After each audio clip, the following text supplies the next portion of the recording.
ओम शांति।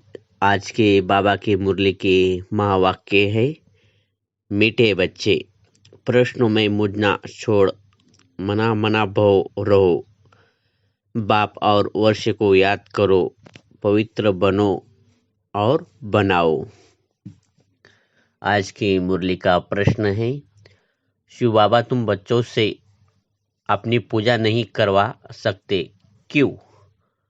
उत्तर, बाबा कहते हैं, मैं तुम बच्चों को मोस्ट ओबीडिएंट सर्वेंट हूँ। तुम बच्चे मेरे मालिक हो। मैं तुम बच्चों को नमस्ते करता हूँ। बाप है निहंकारी, बच्चों को भी बाप समान बनना है। मैं तुम बच्चों से अपनी पूजा कैसे कराऊंगा? मेरे पैर भी नहीं है जिसको तुम धुलाई करो। तुम तो खुदाई खिदमतगार बन ईश्वर की सेवा करनी है। गीत, निर्बल से लड़ाई बलवान की। ओम शांति। निराकार शिव भगवान वाच, शिव बाबा निराकार है और आत्माएं जो शिव बाबा कहती है वो भी असल में निराकार है। निराकारी दुनिया में रहने वाले हैं, यह पार्ट बजाने के लिए साकार बने हैं। अब हम सबको तो पैर है, श्री कृष्ण को भी पाँव है। पैर पूछते हैं ना, शिव बाबा कहते हैं मैं तो हूँ ओबीडियन, मेरे पैर है ही नहीं जो तुमसे पैर धुलाऊं, वो पूजा कराऊं। सन्यासी पैर धुलवाते हैं ना, गृहस्थी तो लोग जाकर उनके पैर धोते हैं। पैर तो मनुष्य के हैं। शिव बाबा को पैर है ही नहीं जो तुमको पैर की पूजा करनी पड़े। यह है पूजा सामग्री की। बाप कहते हैं मैं तो ज्ञान का सागर हूँ, मैं अपने बच्चों से कैसे पैर धुलाऊंगा? बाप तो कहते हैं वंदे मातरम। माताओं को फिर क्या कहना? हाँ, खड़े होकर कहेंगे शिव बाबा नमस्ते, जैसे सलाम मालेकम कहते हैं ना। कहते हैं I am a most obedient, बेहद का सर्वेंट हूँ। निराकार और निहंकारी कितना है, पूजा की तो बात ही नहीं। मोस्ट बिलवेट चिल्ड्रन जो मिल्कियत के मालिक बनते हैं, उनसे कैसे पूजा कराएगी? छोटे बच्चे बाप के पाँव पड़ते हैं क्योंकि बाप बड़ा है, परंतु वास्तव में तो बाप बच्चों का भी सर्वेंट है। जानते हैं कि बच्चों को माया बहुत तंग करती है, बहुत बड़ा पार्ट है, बहुत अपार दुख अर्जुन आने वाले हैं।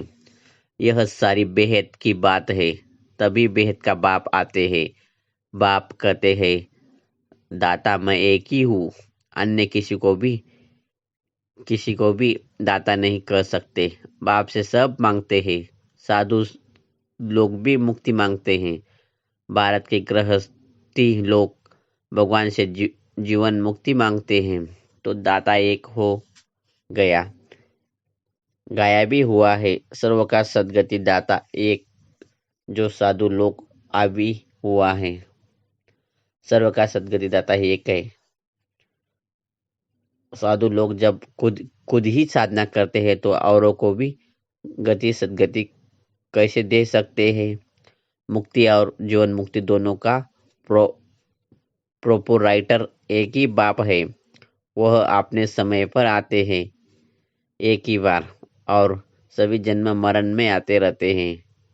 यह एक ही बार आते हैं जबकि रावण का राज्य खत्म होना होता है, उसको पहले आ नहीं सकते। ड्रामा में पार्ट ही नहीं है। तो बाप कहते हैं तुम्हें मेरे द्वारा मुझे आप पहचानना है।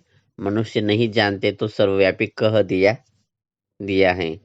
अब तो है रावण राज्य, भारतवासी ही रावण को जलाते हैं, तो सिद्ध है रावण राज्य भारत में है, राम राज्य भी भारत में है।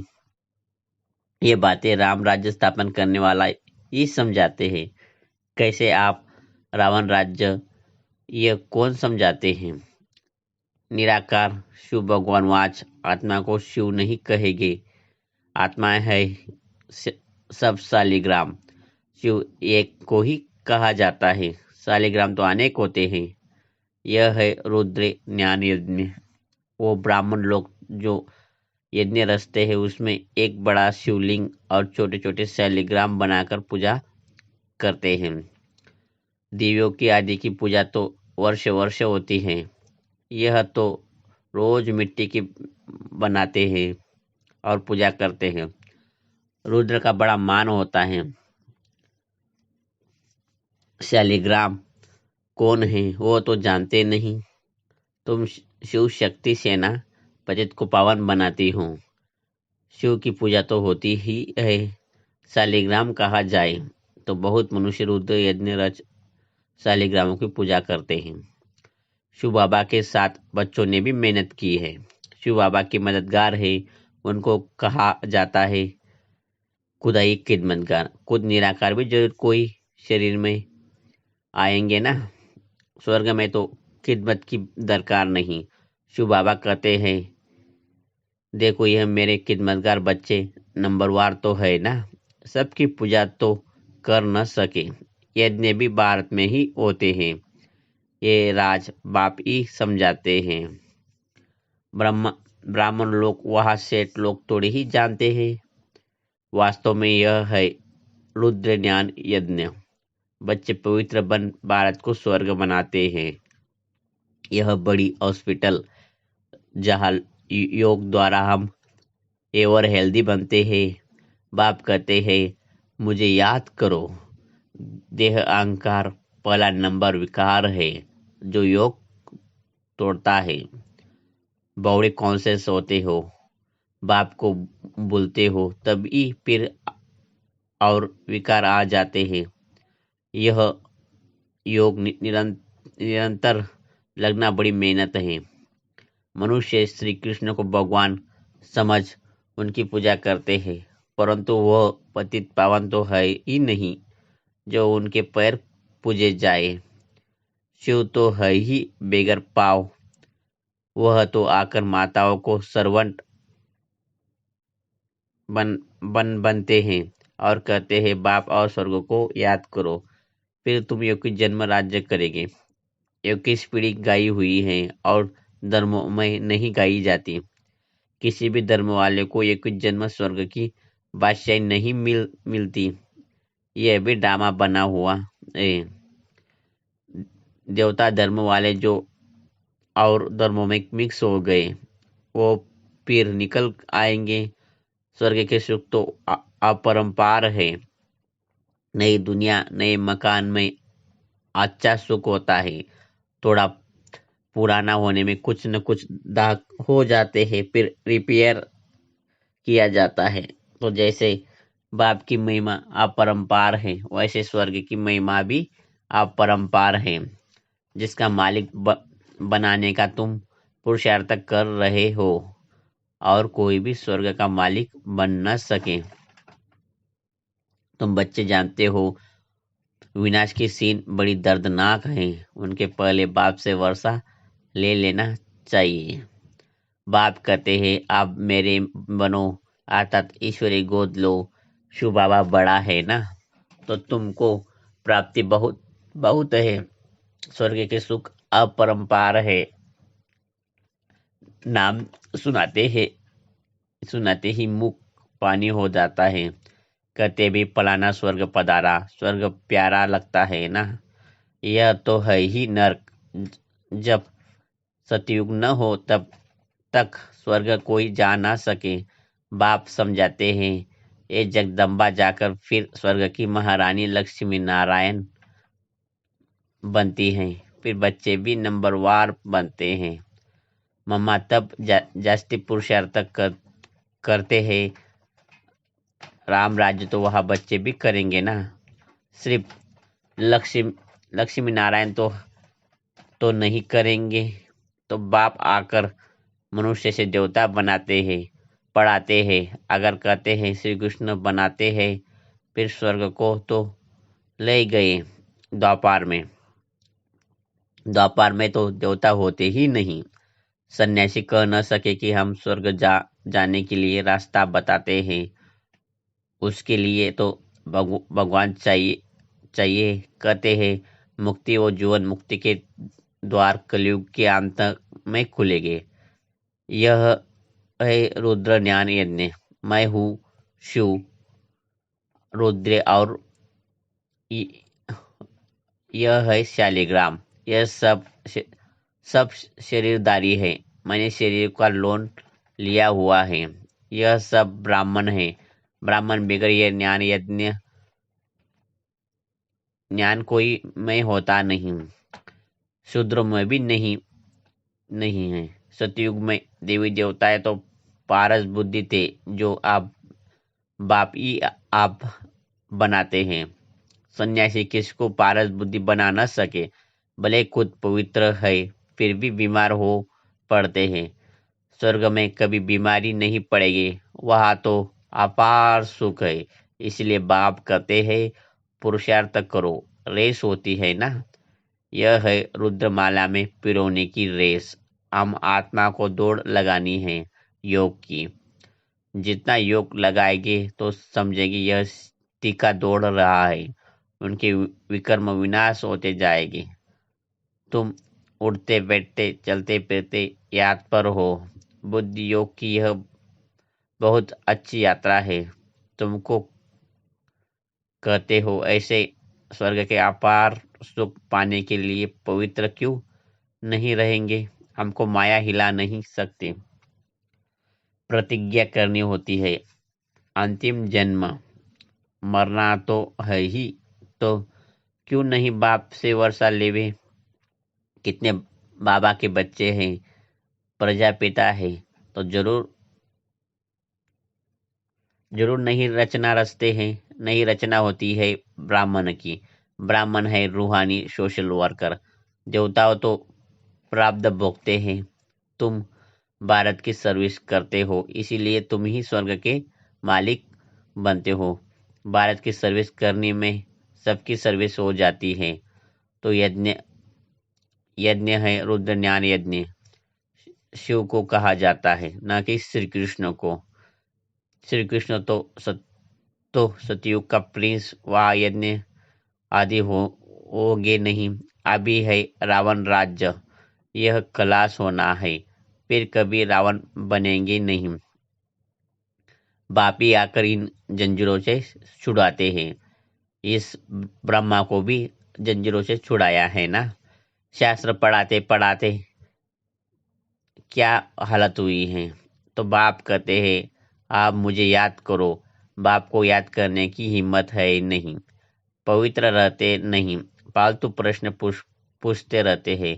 तो बाप कहते हैं मन मना बहो। अगर किसी की बात में मुझते हो तो उसको छोड़ दो। मन मना बहो, ऐसे नहीं कि प्रश्न का रिस्पॉन्स नहीं मिला तो पढ़ाना ही छोड़ दो।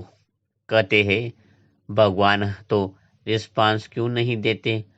बाप कहते हैं तुम्हारा काम है बाप और वर्ष से चक्र का भी याद करना पड़े। वो भी त्रिमूर्ति और चक्र दिखाते हैं और लिखते हैं सत्यम में जयते, परंतु अर्थ नहीं समझते। तुमको समझा सकते हो। शिव को याद किया तो शुक्न वसनवासी ब्रह्मा विष्णु शंकर भी याद आएंगे, और स्वदर्शन चक्र को याद करने से विजयंती हो जाएगी।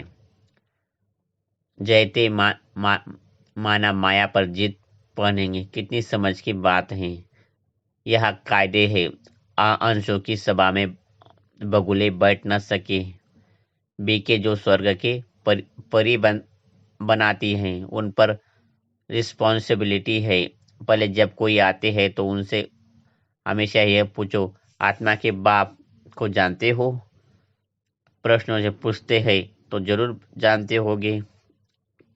सन्यासी आदि ऐसे कभी नहीं पूछेंगे, वह तो जानते ही नहीं। तुम तो प्रश्न पूछेंगे बेहद के बाप को जानते हो? पहले तो सगाई करो। ब्राह्मणों का धंधा ही है। बाप कहते हैं ये आत्माएं मेरे साथ योग लगाओ, क्योंकि मेरे पास है आना है।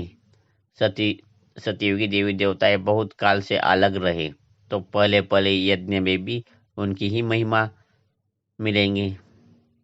लक्ष्मी नारायण ने 84 जन्म पूरे किए हैं, तो उनको ही पहले ज्ञान मिलना चाहिए। मनुष्य सृष्टि का जो जाड़ है उसका पिता है ब्रह्मा और आत्मा का पिता है शिव, तो बाप और दादा है ना। तुमको उनके पोते, उनसे तुम ज्ञान मिलता है। बाप कहते हैं मैं जब नरक में आऊं तब तो स्वर्ग रचू।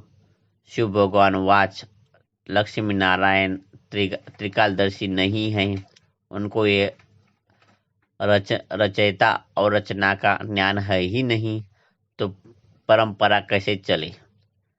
कहीं समझाते हैं, यहाँ तो सिर्फ कहते हैं मौत आया कि आया, होता तो कुछ नहीं है। इस पर एक मिसाल भी है ना। उसने कहा शेर आया, परंतु शेर आया ही नहीं। आखिर एक दिन शेर आ गया, बकरियां सब खा गया। यह बातें सब यहाँ की है। एक दिन काल आ जाएगा, फिर क्या करेंगे। भगवान कितना बारी यज्ञ है, परमात्मा के सिवाय इतना बड़ा यज्ञ कोई रच न सके। ब्रह्मावंशी ब्राह्मण कहलाकर पवित्र न बना तो यह मारा। शिव बाबा से प्रतिज्ञा करनी होती है, बेटा बाबा स्वर्ग का मालिक बनाने वाला बाबा मैं तो आपका हूँ, अंत तक आपका हूँ होकर रहूंगा। ऐसे बाप को अथवा साजन को फारकती दी तो महाराजा महारानी बन नहीं सकेंगे। अच्छा, मीठे मीठे सिकलदे बच्चों प्रति माता पिता बाप दादा का याद प्यार और गुड मॉर्निंग। रूहानी बाप की रूहानी बच्चों को नमस्ते। धारणा के लिए मुख्य सार। पहला पॉइंट है, सच्चा खुदाई खिदमतगार बन भारत को स्वर्ग में बनाने में बाप का पवित्रता की मदद करनी है। रूहानी सोशल वर्क बनना है। दूसरा पॉइंट है, किसी भी प्रकार के प्रश्न में मुझकर पढ़ाई नहीं छोड़नी है। प्रश्नों को छोड़ बाप और वर्ष को याद करना है। आज का वरदान है, हदों से पार रह सबको अपने पन की महसूस कराने वाले अनुभवी मूर्त भव। हदों से पार रह सबको अपनेपन की महसूस कराने वाले अनुभवी मूर्त भव। विस्तार इस तरह है, जैसे हर एक के मन से निकलता है मेरा बाबा, ऐसे सभी के मन से निकले कि यह मेरा है, बेहद का भाई है या बहन है, दीदी है, दादी है, कहाँ भी रहते हो लेकिन बेहद सेवा के निमित्त हो। हदों से पार रहकर बेहद की भावना, बेहद की श्रेष्ठ कामना रखना, यह ही फॉलो फादर करना। अभी इसका प्रैक्टिकल अनुभव करो और कराओ। वैसे भी अनुभवी बुजुर्गों को पिताजी काकाजी कहते हैं। ऐसे बेहद के अनुभवी अर्थात सबको अपनापन महसूस हो। आज का स्लोगन है, उपराम स्थिति द्वारा उड़ती कला में उड़ते रहो तो कर्म रूपी डाली के बंधन में फंसेंगे नहीं। स्लोगन है, उपराम स्थिति द्वारा उड़ती कला में उड़ते रहो तो कर्म रूपी डाली के बंधन में फंसेंगे नहीं। अच्छा, ओम शांति।